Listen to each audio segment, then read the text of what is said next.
मित्रों नमस्कार। आपका बहुत बहुत स्वागत है। मित्रों आज दिल्ली में कुछ राजनीतिक डेवलपमेंट हुआ है, क्योंकि सभी पार्टियां अपनी 2024 की तैयारियां कर रही हैं। तो कांग्रेस ने भी अपनी तैयारियां हालांकि देर से शुरू की, लेकिन उसने भी कर दी है। आज कांग्रेस ने अपनी CWC की घोषणा की, जिसमें 39 यानी 39 उनके सदस्य हैं। और उसमें जो खास बात है कि कुछ युवा लोगों को शामिल किया गया है, और उसमें उन लोगों को भी शामिल किया गया है जो नाराज थे, जिसको G23 बोलते थे। ये जिसमें G23 में से 2 लोग तो छोड़ के चले गए, जिसमें कपिल सिब्बल और गुलाम नबी आज़ाद हैं, वो छोड़ के चले गए थे, लेकिन बाकी सदस्य हैं। और उसमें शशि थरूर को भी शामिल किया गया है, जिन्होंने खड़गे के खिलाफ चुनाव लड़ा था। और उसमें सचिन पायलट को भी शामिल किया गया है, जो अभी बीजेपी छोड़कर कांग्रेस छोड़कर बीजेपी जाने की अटकलें लगाई जा रही थी, क्योंकि वो अशोक गहलोत से बहुत नाराज थे। दोनों में टसल चल रही थी। तो इसमें जो 39 मेंबर हैं, उसमें सोनिया, राहुल, प्रियंका, मनमोहन सिंह। तो इसमें प्रियंका गांधी की एंट्री हुई है। और चूंकि प्रियंका गांधी को अभी तक CWC में शामिल नहीं किया था, हालांकि महासचिव उनको बना दिया था, तो ये नई टीम में उनको शामिल किया गया है। और ये बात आपको बता दें कि जो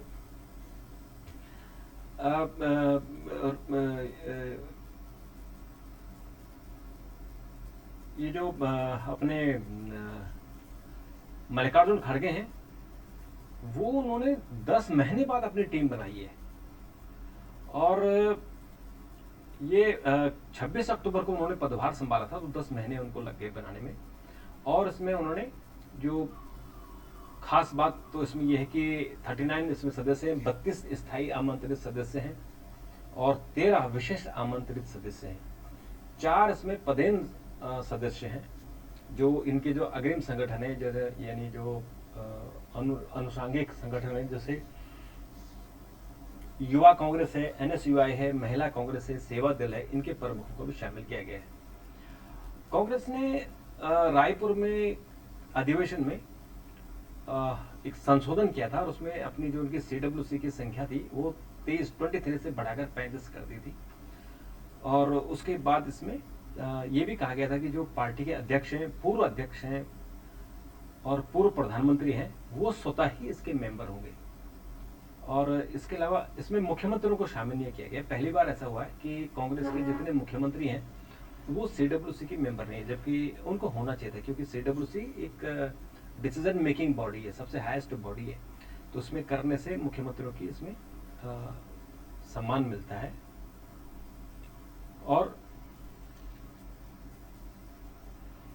जो कह रहे थे कि हम जो इनका उदयपुर चिंतन शिविर हुआ था, उसमें कहा गया था कि 50% अंडर 50 करेंगे, तो वो इन्होंने नहीं किया। केवल 3 लोगों को अंडर 50 को मेन CWC में शामिल किया गया। हालांकि जो स्थायी सदस्य हैं उनमें और भी लोगों को शामिल किया गया है। जैसे अगर हम देखें कि राजस्थान के जो उप मुख्यमंत्री रहे थे सचिन पायलट और गौरव गोगोई और एक विधायक है कमलेश्वर पटेल, इनको शामिल किया गया है। और ये पायलट 46 साल के हैं, गोगोई 43 है, कमलेश्वर 49। और इसमें जो युवा टीम है उनमें राहुल गांधी हैं जो 53 होके हो गए हैं, प्रियंका गांधी हैं जो 51 साल की हो गई हैं। और जो आमंत्रित सदस्य हैं जिनमें 50 से नीचे या 50 के आसपास के लोगों को शामिल किया गया, उसमें मणिकम टैगोर 48 और दीपेंद्र हुड्डा जो 45 है, और मीनाक्षी नटराजन 50 है, कन्हैया कुमार 36 साल है। और इसमें जो आमंत्रित विशेष सदस्य हैं उसमें यशोमती ठाकुर 49 और सोशल मीडिया प्रभाग की जो अभी इनकी प्रवक्ता, तेज तरार प्रवक्ता हैं, सुप्रिया श्रीनेत्र 46। और पूर्व गृह मंत्री सुशील कुमार शिंदे की बेटी हैं परिणीति शिंदे, ये 42 साल की हैं। और कांग्रेस की पूर्व विधायक हैं अलका लांबा 47। युवा कांग्रेस के अध्यक्ष श्रीनिवास बीवी 41। और महिला कांग्रेस की अध्यक्ष हैं नेटा डिसूजा 48। और NSUI के अध्यक्ष हैं नीरज कुंदन 33। और कांग्रेस के जो अग्रिम संगठन है एनएसयूआई के प्रभारी कन्हैया कुमार को कार्य समिति में जगह मिली है। इसमें बुजुर्गों की बड़ी भरमार है। जैसे डॉक्टर मनमोहन सिंह 90 साल के हैं, एंटोनी 82 के हैं, अंबिका सोनी 80 हैं, मीरा कुमार 78 हैं, खड़गे खुद 81 के हैं और सोनिया गांधी 76 की हो गई हैं। आज राजीव गांधी जी का जन्मदिन था तो वो 79 ईयर के अगर जिंदा होते तो वो 79 की होते। ये देश वाकई राजीव गांधी को बहुत मिस करता है। राहुल गांधी का जो विजन था आगे बढ़ाने वाला। जयराम रमेश, दिग्विजय सिंह, पी चिदम्बरम, आनंद शर्मा और कुछ अन्य नेता हैं जो 60 प्लस अब हो गए। 15 इसमें महिलाओं को शामिल किया गया है, जिसमें सोनिया गांधी, प्रियंका गांधी, शैलजा, अंबिका सोनी, मीरा कुमार, दीपा दास मुंशी, ये इसमें मीनाक्षी नटराजन है, फूलो देवी नेताम है, रजनी पाटिल, यशोमती ठाकुर, सुप्रिया श्रीनेत्र, परिणीत विंदे शिंदे हैं, अलका लांबा है, नेटा डिसूजा है। कुछ दलित भी हैं और कुछ मुस्लिम भी हैं। दलितों में मुकुल वासनिक हैं, चरणजीत सिंह चन्नी हैं जो कांग्रेस के मुख्यमंत्री थे पंजाब में, और मीरा कुमार हैं, कुमारी शैलजा हैं, दलित चेहरे हैं। और इसमें मुस्लिम चेहरों में तारिक अनवर हैं, सलमान खुर्शीद हैं, गुलाम अहमद मीर, सैयद नासिर हुसैन हैं।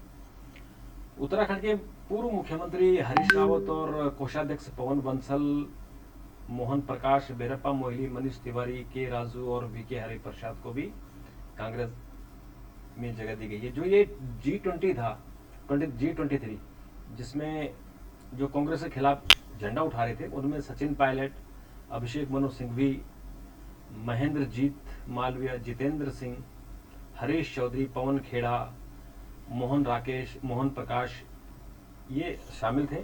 और मध्य प्रदेश से दिग्विजय सिंह, कमलेश्वर पटेल, मीनाक्षी नटराजन, छत्तीसगढ़ से ताम्रध्वज साहू और फूलो देवी नेताम, इनमें जगह दिया गया। तो अच्छी बात है कि जो नाराज है उनको जरूर जगह देनी चाहिए, ताकि भविष्य के लिए वो अगर कहीं उनको लगे कि पार्टी उनकी नहीं सुन रही है तो पार्टी उनकी सुनेगी। उसको यार मित्रों, आज की एक और इंटरेस्टिंग खबर है। पहले अच्छी खबर बता दें कि जो हमारा भारत चंद्रयान है वो कामयाबी के अंतिम दौर में पहुंच गया है और एज पर शेड्यूल वो ठीक अपने उस शेड्यूल पर, उस रास्ते पर चल रहा है जिसके लिए इसरो ने उसका मैप उसको दिया था और बिल्कुल ठीक से चल रहा है।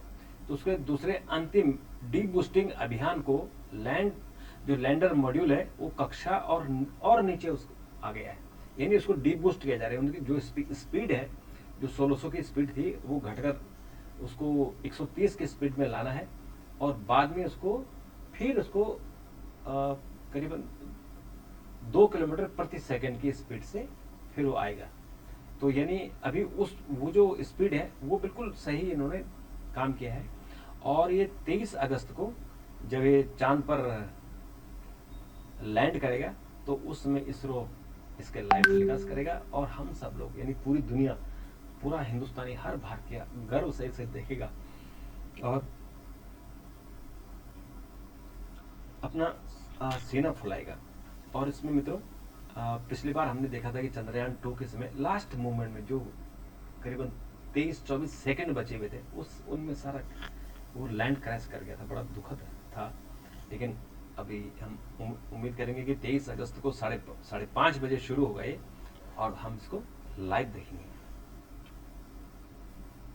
और जो बुरी खबर है कि जो रूस का लूना 25 है वो क्रैश कर गया है और ये 1976 में सोवियत काल में पहली बार ये चंद्र मिशन पर इन्होंने भेजा था। और रूस की अंतरिक्ष एजेंसी ने कहा है कि जो उनका लूना 25 अंतरिक्ष अभियान चंद्रमा पर दुर्घटनाग्रस्त हो गया है और ये उसका जो मानव रहित रोबोट लैंडर कक्षा में अनियंत्रित होने के कारण चंद्रमा से टकरा गया और ये लैंडर का एक अप्रत्याशित कक्षा में चला गया जहां चंद्रमा की सतह से टकराने के कारण वो टूट गया। तो देखिए अब कहाँ धरती, कहाँ चांद, और उतनी दूर हम उसको नियंत्रित कर रहे हैं यहाँ धरती पर बैठकर, और वो उसकी स्पीड में गड़बड़ी हुई और चांद की सतह से टकरा गया और लूना 25 क्रैश हो गया। ये जो जो साइंटिफिक कम्युनिटी है, साइंस के लिए ये बुरी खबर है, क्योंकि जब कोई मिशन सफल होता है तो वो केवल एक देश के लिए नहीं होता है, पूरी मानव जाति के लिए होती है। उससे सबक सीखकर, उससे स्टडी करके फर्दर हम उस पर रिसर्च करते हैं। और मित्रों, इसके अलावा आज राहुल गांधी ने एक बड़ा कंट्रोवर्शियल बयान दिया है कि लद्दाख के चारागाह पर चीनी कब्जा हो गया है, और उनका कहना है कि जो भारत सरकार कह रही है कि लद्दाख में कोई नहीं घुसा है, चीन नहीं घुसा है, तो वो गलत है। और उन्होंने जो लद्दाख में उनका दौरा था, उस दौरे में उन्होंने इस तरह की बातें कही। हालांकि उसकी बड़ी आलोचना हुई है कि अपने देश के किसी व्यक्ति को ऐसा नहीं बोलना चाहिए, क्योंकि इससे छवि खराब होती है, देश के जो हमारे सैनिक हैं उनका मनोबल गिरता है। और जो ये चारागाह पर कब्जे वाली बात है, ये बहुत दिनों से है। और आज जो संजय कुलकर्णी लेफ्टिनेंट जनरल थे, उन्होंने कहा कि ये बात गलत है, 62 से ही चीन आक्रमण कर रहा है, पर इस वक्त जब बातचीत चल रही है तो ऐसी बातें नहीं करनी चाहिए। और उन्होंने ये भी कहा कि दरअसल ये जो चारागाह वाला क्षेत्र है, ये यहाँ चीन, तिब्बत से भी याक आते हैं और लद्दाख से भी याक जाते हैं। तो चीन हमेशा दावा करता है कि जहाँ तक उसके याक गए हैं वहाँ उसका कब्जा है, यानी उनको कोई रोकने वाला नहीं है। जबकि वो ये भूल जाता है कि वो नो मैन्स लैंड है, लेकिन वो जानबूझकर ऐसा करता है। और ये उसकी पॉलिसी है कि विस्तारवादी नीति है कि कब्जा करो। तो कब्जा करने के चक्कर में वो हमारा 48,000 किलोमीटर उसने कब्जा कर रखा है। मित्रों, सनी देओल का विला नीलाम होगा 25 सितंबर को। बैंक ऑफ बड़ौदा उस पर उसकी जो नीलामी की प्रक्रिया है 25 तारीख को शुरू कर दी। उसने प्रक्रिया आज से शुरू कर दी। एक अखबार में विज्ञापन दिया और कहा कि सनी देओल ने 2022 से एनपीए है उन पर 56 करोड़ रुपए कर्जा देना है, वो नहीं दे रहे। उनको कई बार रिमाइंडर भेजा, मेल भेजे, जवाब नहीं दे रहे। तो अब एनपीए की रिकवरी के लिए उनका बंगला जो जुहू के गांधी रोड पर स्थित है, करीबन 600 स्क्वायर मीटर में है, तो उसको नीलाम किया जाएगा। और उसकी जो मिनिमम जो उसकी रिजर्व प्राइस है वो 5 करोड़ रुपए आप जमा करके और आप उसमें हिस्सा ले सकते हैं।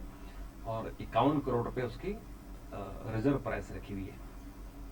तो अगर जिसको भी लेना हो इसके ऊपर से ले लिया जाएगा। लेकिन सनी देओल की तरफ से एक बयान आया है उनके ऑफिस से कि मामला सुलझा दिया जाएगा, क्योंकि अब गदर फिल्म जो गदर 2 है वो हिट हो गई है और उसमें 150 करोड़ रुपए से ज़्यादा सनी देओल ने कमाए हैं।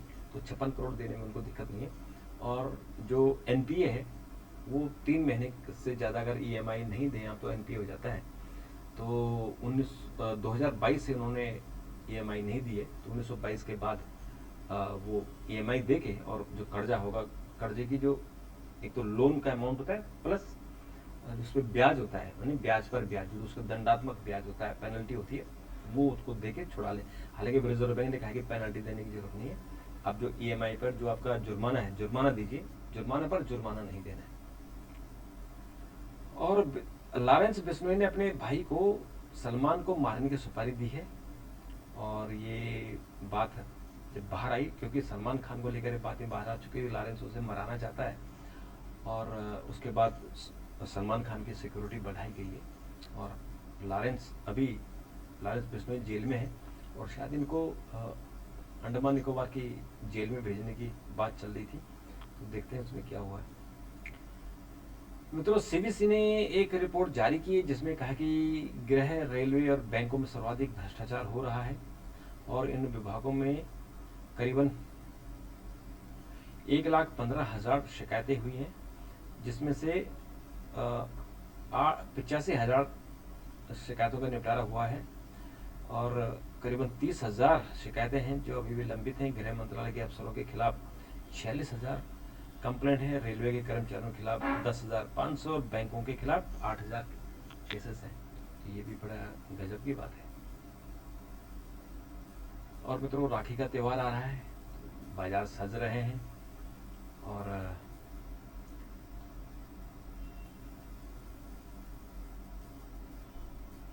इसमें मार्केट में खुशी रहे, मार्केट उठे, तो इससे प्रोग्रेस होता है, यानी समृद्धि आती है।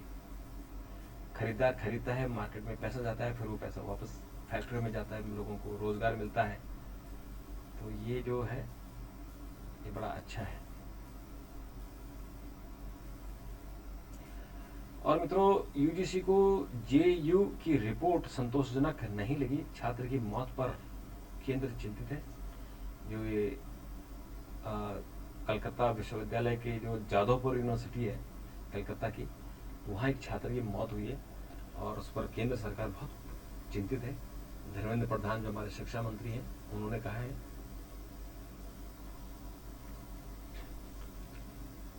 सिर्फ उन्होंने कहा है कि उनकी रिपोर्ट संतोषजनक नहीं है और उस पर एक्शन लेने की जरूरत है।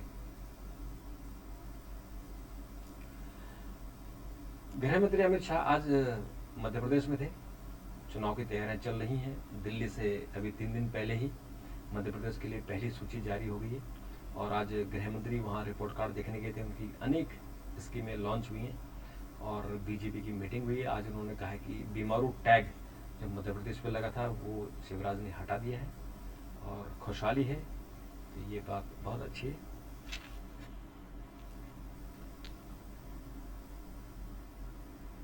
मित्रों, राहुल गांधी का आज राजीव गांधी का 79 बर्थडे था और आज संसद भवन के केंद्र कक्ष में उनकी फोटो लगी है। उनको श्रद्धांजलि देने के लिए लोग गए थे, लेकिन दुखद रहा कि सरकार की तरफ से वहां पर सिर्फ एक राज्य मंत्री थे, बाकी लोग नहीं गए। ये अच्छा नहीं लगता है ये,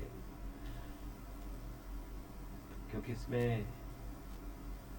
इसमें ये जो राजनीतिक दुश्मनी है वो निजी दुश्मनी नहीं होनी चाहिए।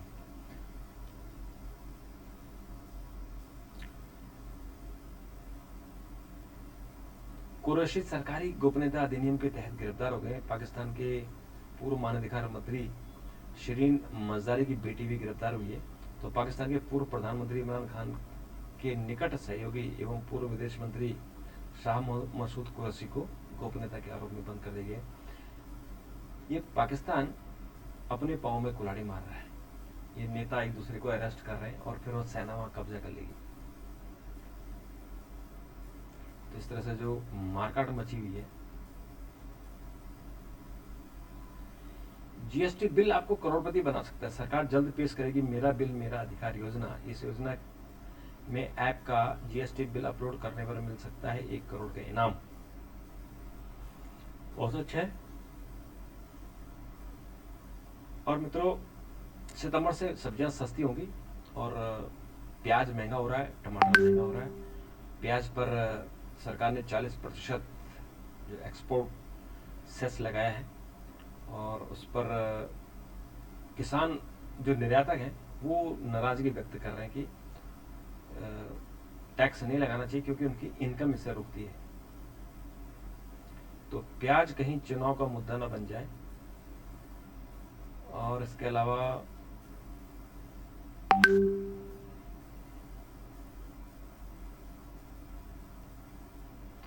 मित्रों, आज काफी खबरों पर हमने चर्चा कर ली। फिर मुलाकात करेंगे।